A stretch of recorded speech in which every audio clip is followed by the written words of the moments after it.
centre was completed in February 1986. Years to build. Okay. Who was the first manager of the swimming pool? A man called Bob Fisher. Oh. In 1969. He was an Englishman and he left after a year. Thanks. How many activities are there in this leisure centre altogether? That's a wee bit awkward to answer. There are as many activities really as people can show. Another one for a fashion show. There are. And I think the watchword is that it's a leisure centre and not a sports centre. So it can handle really anything. Apart from the sports, it can do almost anything. In the centre, very similar to this one, I did a motor show once. So nothing's out of the question. How many floors are there in the leisure centre? There are 2 in this one, 2 floors. What day was the leisure centre opened? It was opened on... What time? On a Monday at the beginning of October, I think Monday the 6th of October at 9 o'clock in the morning. Oh. How many staff are there? There are 19 semi-full-time staff to run the centre. Then there's myself, a manager, and there's an assistant manager, 1 clerical officer, and an assortment of coaches to take the variety of classes and so on that are going on from time to time, swimming, trampolining, archery, things like that.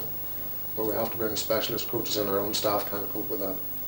Yeah, to get more questions. How did you get the money to raise the money for all leisure centres is grant aid from the Department of Education. They supply 75% of the money. So 75% of the £800,000 came from the Department of Education. For equipping the leisure centre, 10% of the capital cost of £800,000 is allocated for equipment. So out of the £800,000, I had £80,000 to equip it. The swimming pool itself has been open from 1969. It's been open about 16, 17 years. 2 of them have.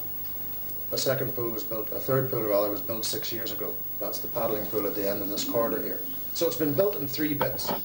We started off with the swimming pools, then we added a paddling pool, a couple of function rooms, and now they've added the main leisure centre part of it. How many age do you get from the leisure centre? From babies. I suppose the youngest they start off here is about 4 or 5 months, because we organise groups specifically for mothers with babies of that age. For example, a water babies swimming session on a Monday afternoon. It's specifically designed for young children. They're not here to learn anything, they don't learn anything, but it's good exercise and it's a good outing for the parent. And as well as that, it gives us continuity through the whole spectrum of swimming. If they start with us at 6 months and stay until they're 3 years of age, then they go into the preschool swimming classes, and from that they progress into other swimming classes, and they progress all the way through, and they hopefully will end up in one or other of the competitive or semi-competitive swimming clubs that are housed here. How many people do you get in a day? In a day, that's quite difficult to give you an exact figure, but a fair average would be about 1,000 a day. How many people can you get into the leisure centre? Well, it depends on what you're using it for. If we were using it for a concert, we could probably put 1,600 or 1,700 people in at a time, but you couldn't put that kind of people in any given day if they were playing football or netball or basketball or something like that. So it depends very much on what they're actually doing or what they're here for. Of that 1,000 people, I would estimate that probably 400 of those people directly come to use the dry sports facilities. I think that's probably the best way of putting that. Can you come to the leisure centre just for anything you want, like for football or something like that? Or? Yes. If you're a member of the centre, and membership is not terribly expensive, if you're a member you can book facilities 1 week in advance, that's 7 clear days in advance by telephone. If you're not a member of the centre, you can only book 6 days in advance, and you have to pay for what you book at the time you book it. But anybody can use the centre. That's what it was built for. It was built for the people of Newtownards. It wasn't built as a showpiece. It was built to be used by everybody. And the prices reflect that, because the prices are very, very low. Okay, thanks. Now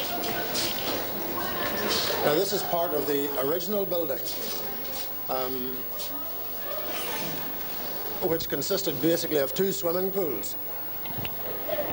Just to the left of the front of you here is the main gala swimming pool. It's a standard 25-metre pool with 6 lanes, and it has a seating capacity of 500 people. And it's becoming very well used now for galas. In fact, in another week or 10 days' time, we have the biggest gala in Ireland coming here. That is the heats of the European Championships will take place here. That's on the 29th of November. And if you move over to your left a little bit and look through the doors over there, you'll see our teaching pool. This pool is used from about 9 in the morning to 10 every night, specifically for the cause of teaching.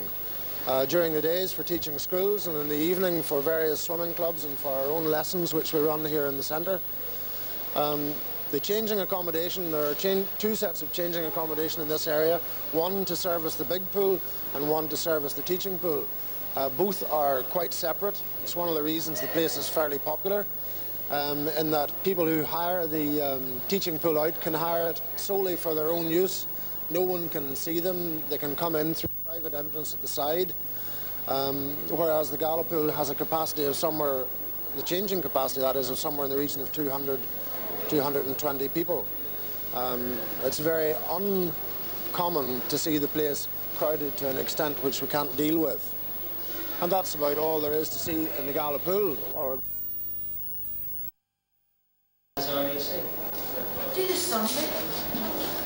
Now the reception area has changed considerably since the first building was put up, to give basically the receptionists more space. When the establishment was opened at first, there wasn't really a position of receptionist. They were all cashiers, and their principal job was selling tickets. It has become considerably more sophisticated nowadays, particularly looking after the bookings, and they operate it's not really a cash register, it's more of a computer. And from here the whole building is controlled. The public address system's here, the fire alarm system's here, and really everything that we need can be done from this point. And if we move down to the right, down to the end of this corridor, and through the next set of doors, we have a small pool that was added on about 6.5 years ago. It's a paddling pool. We just turn right through this door. This swimming pool, again, has its own set of changing rooms. The pool is very popular. Some people say that why is the pool not attached to the 2 main pools? And the obvious answer to that is really that it's much safer to have it segregated from the 2 main pools, because children can't get into difficulties by wandering into one or other of the big pools. Young fellows who are in just playing around don't get in the children's way. Consequently, we have a very safe environment and a very warm pool. It's almost 90 degrees in there. Now, if we just go back out the same way as we came in, and we'll move into the new block.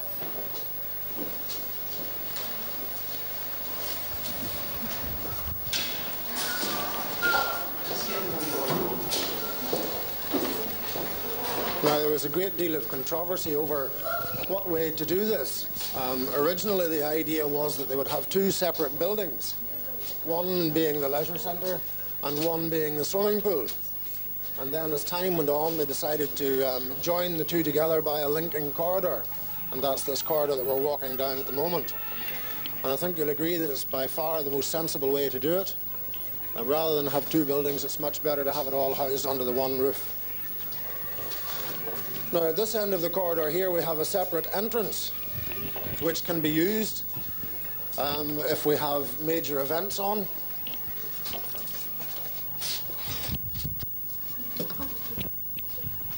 A small office was put here for selling tickets, ticket collection, and another entrance round to our left. The idea of this other entrance is in the event of us having large functions on where the sports hall only is needed, concerts, demonstrations, fashion shows, this kind of thing, we can bring all the people through this set of doors here, and they don't impede the general public who just want to go for a swim or do something else. Now, if we just go up the stairs here to the cafeteria, or what will be the cafeteria when it's finished.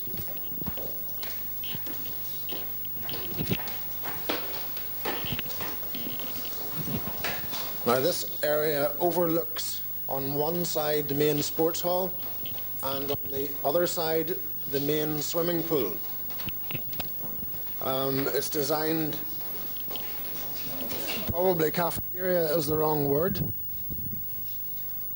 I think probably the best way of describing it is as a social area, an area just where people come to have a rest or to eat or have a cup of tea or just to pass time. If we move over to our left there to the windows and look down, you'll see the main sports hall. The sports hall is divided into 6 badminton courts, 2 on this side with a division down the hall, giving us 4 on the other side. The area of 4 badminton courts can be used, of course, not only for badminton, but for volleyball, netball, 5-a-side football, indoor hockey, tennis.